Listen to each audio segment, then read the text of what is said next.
Welcome back. We're going to do a wasted space activity. This gets a little complicated. Please don't get stressed if you get confused. I'm going to do it and walk through all the procedures now, and then I'm recording a lab for you so you can see how it is done in action with the same 3 items I'm going to talk about in this video. So when we do this, I want you to keep a couple things in mind. Let me find my mouse and we'll move to the next screen. When we go to space, it's very important to remember it's expensive to send things to space. So if I want to send this box to space filled with pudding, this box would be approximately $3,000. So something to keep in mind. So before we get started, let's go ahead and review some things. So in this activity, we're going to find out how much space, the mass and the volume, is wasted in food packaging. The next thing I need you to be worried about or think about is the review of some vocabulary that you may or may not be familiar with. The first term is mass. Mass is simply the weight of an item. So when I put something on the scale, it has a number that pops up on the digital readout. And we're going to use grams to find the mass of an item. Okay, so far so good. Now, the next thing you need to know is the word volume. And when I say volume, I'm not talking about how loud something is. I'm talking about the dimension. So I'm talking about the amount of space that that item takes up. In this case, the easy one we're going to do first is going to be this box of crackers. And you're going to see this same box in the video of the lab. So when we do this, you need to think that you need 3 measurements. You need length, width, and height. And if you're not sure which way to measure, an easy way to remember is left to right, bottom to top, and front to back. Once you get those three numbers, you're going to multiply them together to get your volume. Now, if you're not thinking about this, it does not matter which order that you multiply in for this problem, because the order is going to work out to the same number for your total. Okay, just kind of remember that. So again, the formula is here at the bottom. Volume equals length times width times height. And that's the formula that you will use for the rest of your life. So you may as well start remembering it now. Okay, let me move on to the next slide.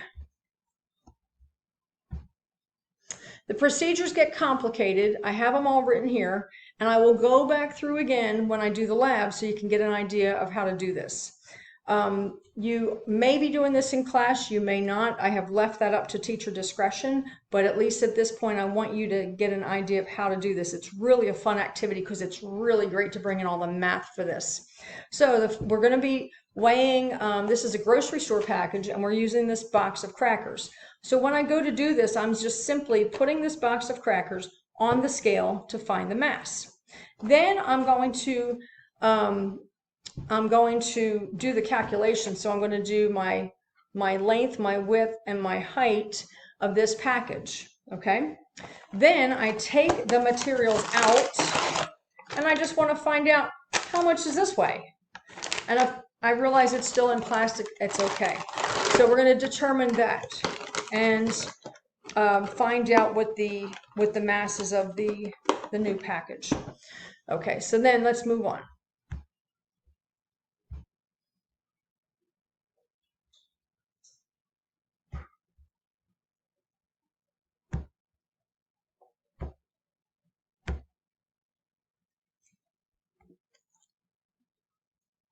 Next thing I have to do is I'm going to determine the volume of the package itself. Once I take it out, I'm going to find the volume of the new packaging.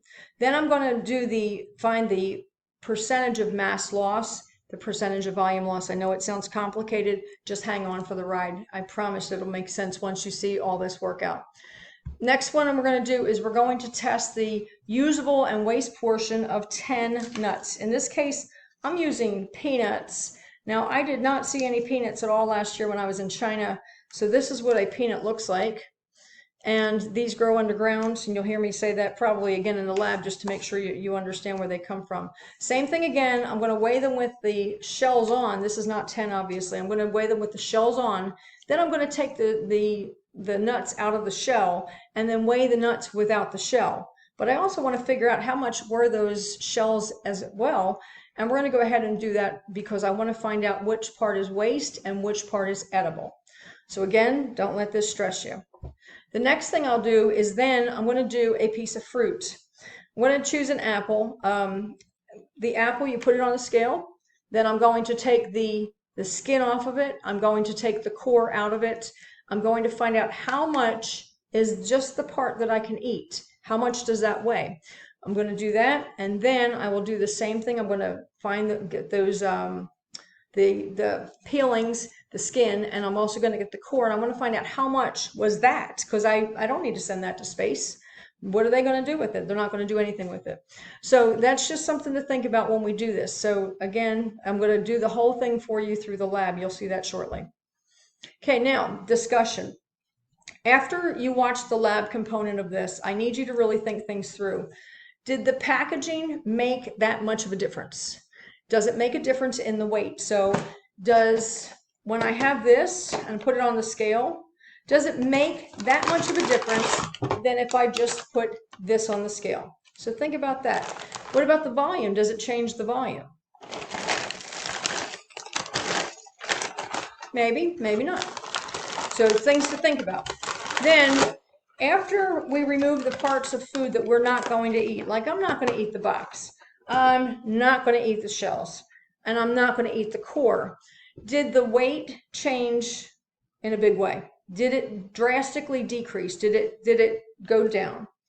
And then the next part I want you to think about is which food product lost the most weight mass. Okay, so think about that. Was it because we had packaging to worry about, or was it because we had portions of the food that we're not going to eat, such as the shell or the core? So just kind of think about those. They're going to become a conversation that you're going to want to have in class, because it's really important to start thinking about these things, because this does make a difference. And if you were to go to the grocery store and buy food and it comes in a big package, are you paying for the package, or do you really just want the food? So that's something to think about. So I hope that makes sense. And I will catch up with you very soon, and I hope you enjoy this. It's a fun activity.